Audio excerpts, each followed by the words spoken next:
Hey folks, Scott Horton here for Veterans for Peace at veteransforpeace.org. I'm not a vet, but if you are, I'd like to ask you to consider joining Veterans for Peace. As you know, in matters of foreign wars, a veteran's voice is given much more weight. Well, Veterans for Peace is making veterans' voices heard in ways and places where they can really make a difference. There are more than 175 chapters of Veterans for Peace in all 50 states, working hard to eliminate nuclear weapons, seek justice for veterans and victims of war, and abolish war as an instrument of American national policy.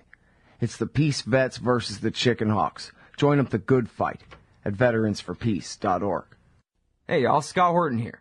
After the show, you should check out one of my sponsors, wallstreetwindow.com. It's a financial blog written by Mike Swanson, a former hedge fund manager who's investing in commodities, mining stocks, and European markets. Mike's site, wallstreetwindow.com, is unique in that he shows people what he's really investing in, updating you when he buys or sells in his main account. Mike's betting his positions are going to go up due to the Federal Reserve printing all that money to finance the deficit. See what happens at wallstreetwindow.com. In an empire where Congress knows nothing, the ubiquitous D.C. think tank is all. And the Israel lobby and their neocon allies must own a dozen. Well, Americans have a lobby in Washington, too. It's called the Council for the National Interest at councilforthenationalinterest.org. They advocate for us on Capitol Hill. Join CNI to demand an end to the U.S.-sponsored occupation of the Palestinians and an end to our government's destructive empire in the Middle East. That's the Council for the National Interest at councilforthenationalinterest.org. Hey ladies, Scott Horton here. If you would like truly youthful, healthy, and healthy-looking skin, there is one very special company you need to visit, Dagny & Lane at dagnyandlane.com. Dagny & Lane has revolutionized the industry with a full line of products made from organic and all-natural ingredients that penetrate deeply with nutrient-rich ionic minerals and antioxidants for healthy and beautiful skin. That's Dagny & Lane at dagnyandlane.com. And for a limited time, add promo code SCOTT15 at checkout for a 15% discount. All right, y'all, welcome back to the show. I'm Scott Horton. Website is scotthorton.org. All the interview archives are there. We're live on the radio from noon to 2 Eastern Time, Monday through Friday, less Thursday, at noagendastream.com. And our next guest on the show is the great Jason Leopold from Truthout.org and from publicrecord.org. And this piece is called Sold into a Piece of Hell, a Death of Innocence at Gitmo. Welcome back to the show. How are you doing, Jason? Doing well, Scott. Thanks so much for having me back on. This is a great piece of work. You really pissed me off with this thing here, but it's not your fault. It's just the truth that you're reporting on to people. But yeah, it was a difficult one to write. It's basically the story about the life and death of Adnan Farhan Abdul Latif, the last Guantanamo prisoner who died. He died in September 8th. This is a man who never should have been in Guantanamo, who should have been released during the Bush administration when they recommended he be transferred back to Yemen. And the Obama administration actually recommended the same thing. When Obama was sworn into office, he set up a task force to take a look at all of the cases at Guantanamo. And there was, the task force made a recommendation a year later, said, these are the prisoners who should be released. These are the prisoners who should stay. And, these are the ones who should go before military commissions. This particular prisoner, Adnan Latif, the Obama administration recommended he be, repatriated. And the task force recommended that. And it's unclear why the Obama administration fought their own task force, because when when Adnan Latif's attorney went to court to challenge his detention, basically seeking habeas corpus petitions, the Obama administration, fought it. And was it not just the no Yemenis ever get out again because we're too afraid that they'll participate in a plot and make Obama look bad kind of thing? Excuse me. Well, that was a little early, so it wasn't. That didn't happen yet. Because that was a reaction to the 2009 Christmas attack, attempted attack. Right. But his well, yes, that's actually true. So that could have been a part of it. But the fact is that they actually went to court. To fight his release. Anyway, aside from that, this is just an incredibly tragic story about a young man who never should have been in Guantanamo, who leaves behind a 14-year-old son. His son was 3 years old when he was picked up and sold to U.S. forces for a $5,000 bounty. He was suffering. He had mental health conditions he was suffering from, but the U.S. continued to maintain that he was fighting with the Taliban, fighting against the U.S., even though the evidence was very thin. So this was a real difficult story to write, because what I wanted to do was humanize this person, not just say he's the dead Guantanamo prisoner, but actually humanize him. Yeah, he was a person before he was that, right? Right. Yeah. And listen, you know what? I almost interrupted you in your very first sentence when you said his name to remark on the fact that, his name is not an English name, and it's just a shame, right? That even if his middle name had been David or something, maybe, we could have had, some kind of connection between people in North America and this poor bastard. But instead, he's named a name that no one we know is named, and so screw him. That's basically what it comes down to, I think. You're right. That is what it comes down to. And here's the part that, it becomes ever so tragic when we find out that he died at Guantanamo September 8th. We still don't know what the cause and manner of death was, and his body is now being held in a secure, undisclosed location, which I have learned is Ramstein Air Base in Germany. And so even in death, he's in indefinite detention. He faces this sort of indefinite detention. His family can't mourn.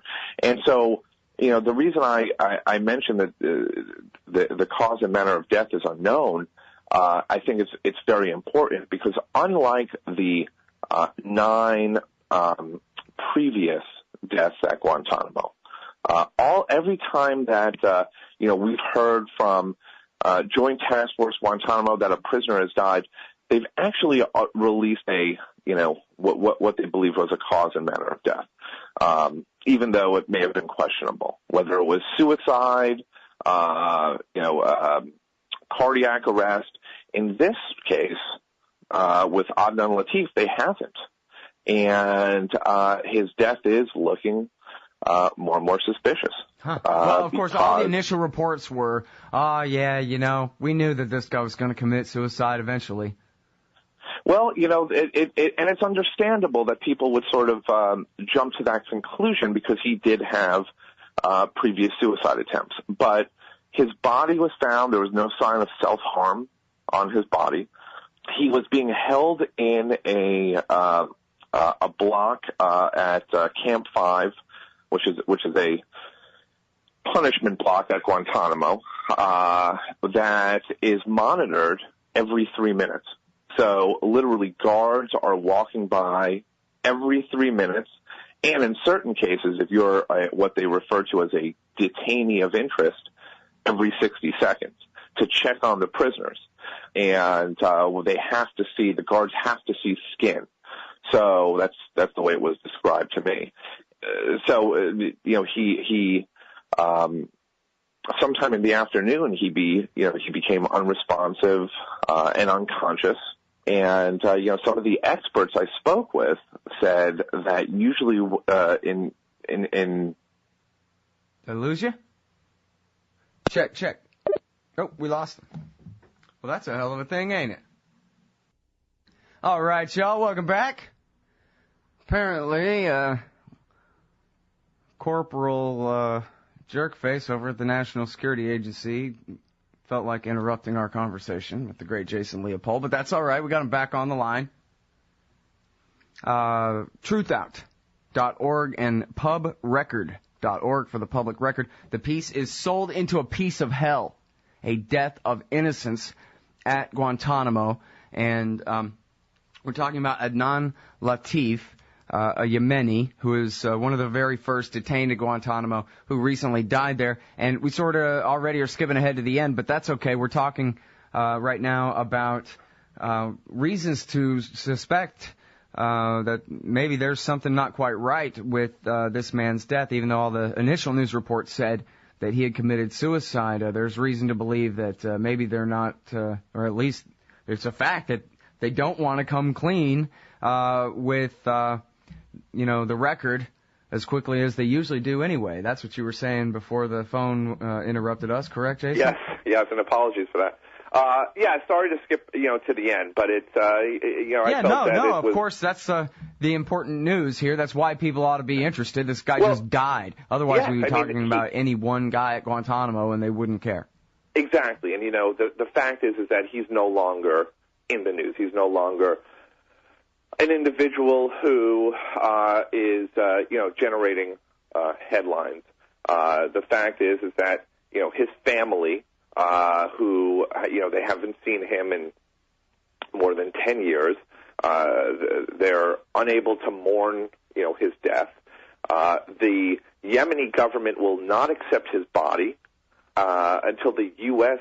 provides them with a cause and manner of death. They want to also know what the investigations turn up. And if you recall, there was a previous or a death about a year and a half ago of another Yemeni prisoner. In this particular case, it was the government said that he committed suicide, strangled himself with the elastic on his underwear, which it sounded very suspicious. So, in terms of Adnan Latif, I think that perhaps the Yemeni government is not willing to immediately accept his remains until they understand what happened.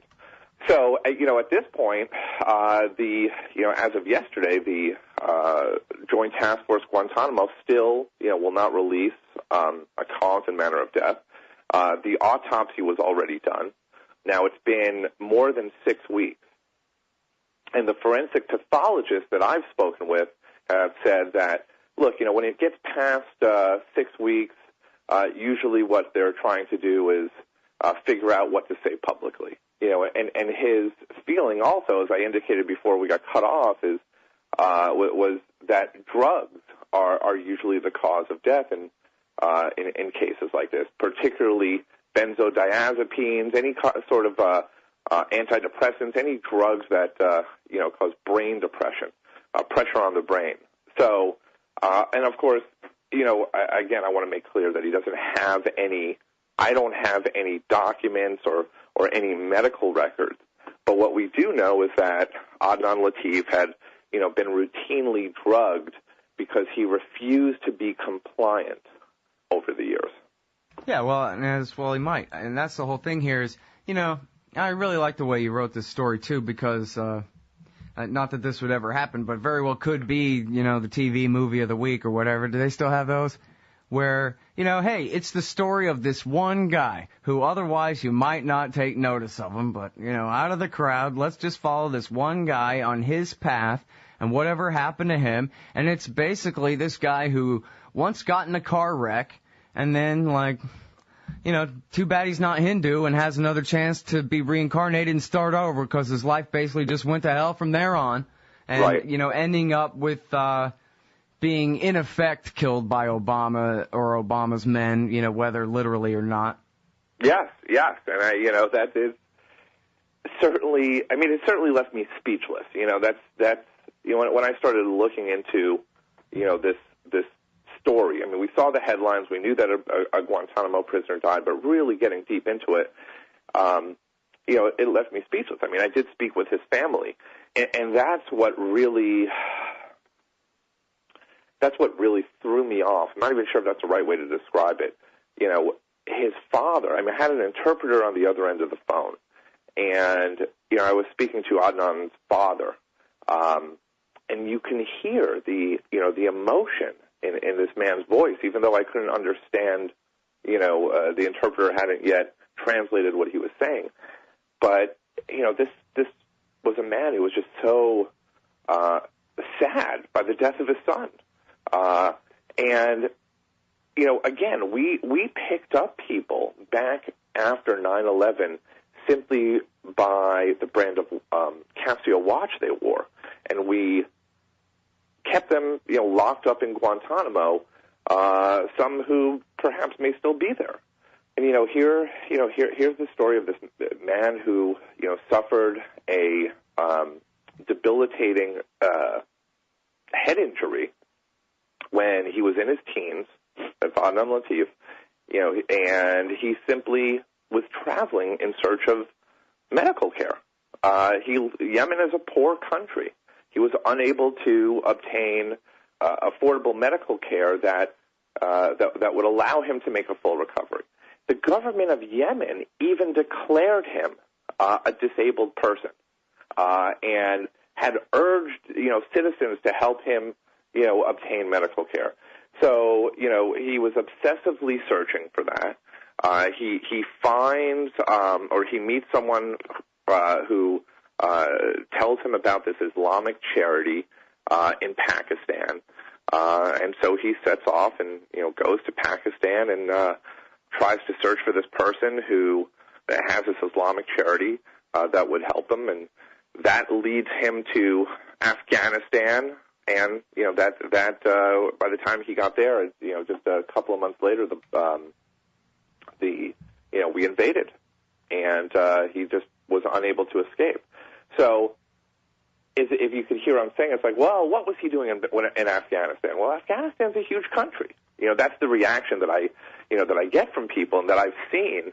That anyone who's in Afghanistan after the U.S. invaded, Scott, must have been fighting with the Taliban. There's no reason for you to be there. Yeah, well, and if they were an Arab, they were Al-Qaeda. Exactly. So it's so bizarre, but that is exactly what the... You're telling me this guy had a headache. He got in a car wreck, and he had a headache, and he'd been traveling around trying to find a doctor who could figure out how to help him out. That's basically what it came down to. Yes. And then he was sold to Donald Rumsfeld. Right. For $5,000. And, he, like I said, he was one of the first prisoners at Guantanamo. And at least 3 times during the Bush administration, they recommended his release. The only evidence they had against him was this intelligence report prepared by the CIA, but it was so thin. It allegedly, said that he implicated himself, after he was interviewed. I should note that when he, during his combatant status review tribunal, when he was supposed to answer the charges against him, they even had his name wrong. So, this poor guy, for 10 years, literally was just fighting, saying, "You've got the wrong guy. I'm not who you say I am. I've got a son at home. I've got a wife. Please let me go." And refused. This kid is 14 years old now, and wow, that's what he grew up with, knowing that the United States. And you talked to the boy too, right? Yes. Through a translator. Yes, and it was very sad. I mean, it's difficult to describe it. It's much easier to write it than to discuss it, because this is truly a tragic story, and that's not over, because we still don't know how he died. It's important for me to note that there was no sign of suicide, and between the conversations that have taken place between the U.S. government, State Department, and Yemen have already said that it wasn't a suicide. So how did he die? That's an important question. His lawyer says it's not as important as knowing that it was Guantanamo that killed him. Yeah, that's what I was saying about, Obama murdered him in effect. Obama and his men, one way or the other, they're responsible for this. And, anybody tuned in late or whatever, you kind of missed it. It's not just that, hey, it turns out that this poor guy didn't really do it. It's that the Bush administration and the Obama administration and the military and everybody agreed. The CIA, you say, had one report that was thin as could be. And then after the Boumediene decision, when the Supreme Court said, hey, everybody gets at least one shot in front of a federal judge under the writ of habeas corpus, that federal judge said, yeah, set him free. And everyone agreed, set him free. And everyone agreed there was no case against him. And everybody agreed that his case, that no, really, he was just a guy with a splitting headache from this car wreck he got into one time, and he just wants to go home, is legit, and they all believe it, and there's no reason to disbelieve it. And then they still held him in prison for years and years after that. I mean, what? The reason it's so objectionable to me is not just what a horrible crime it is against this man,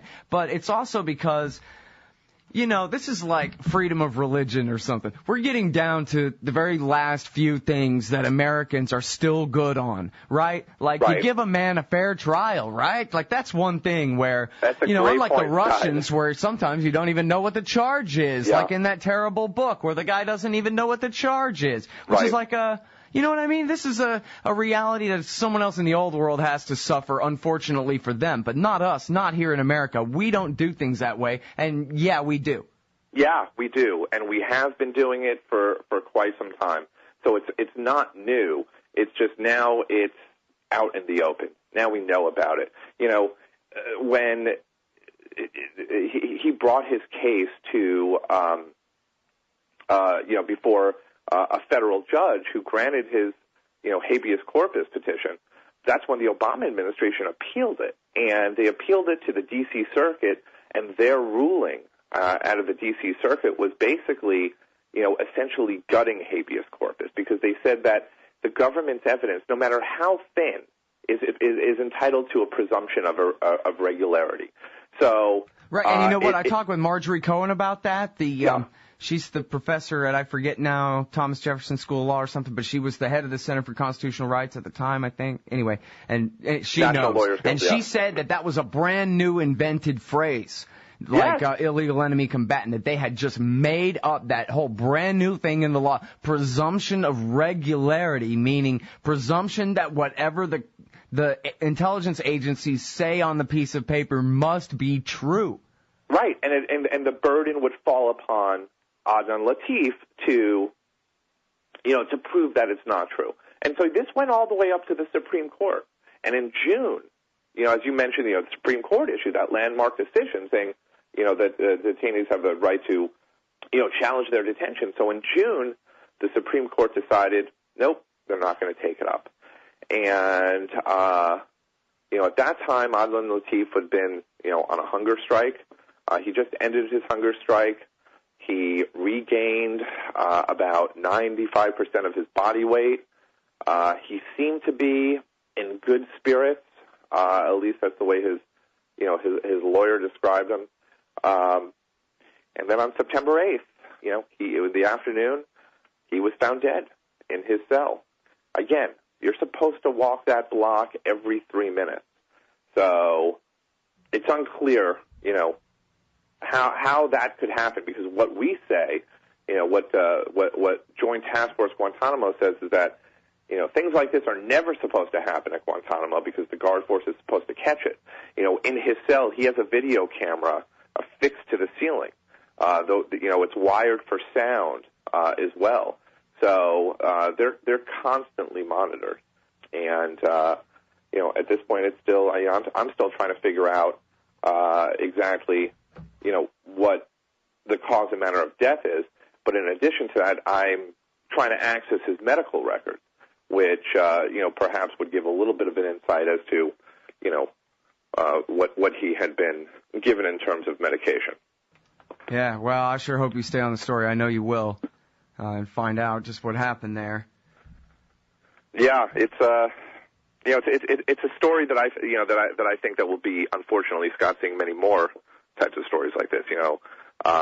There's no plan to let any of those prisoners out, and they're getting older and weaker, and they're eventually, will die there.